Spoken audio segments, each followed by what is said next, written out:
ওহো, ফির তো অনেকটা সন্দেহ হয়ে গেল। লোকের মুখে শুনেছি এই রাস্তা দিয়ে গেলে নাকি রাতের বেলায় ভূত দেখা যায়। এই রে, মনে হয় ভূতের সামনেই পড়ে গেছি।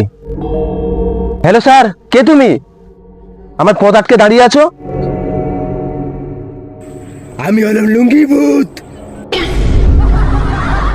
লুঙ্গি ভূত? এই পৃথিবীতে লুঙ্গি ভূত আছে বলে তো আমি বাপের জন্য শুনিনি।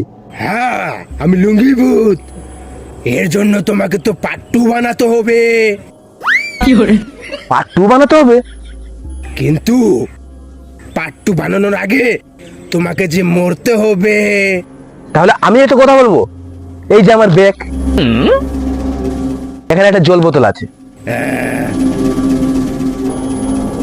এই খেলুম, এই ছিপিটা আটকে দিলাম, আর এটা আমরা ফেলে দিলাম, কিন্তু না, এই মারলাম।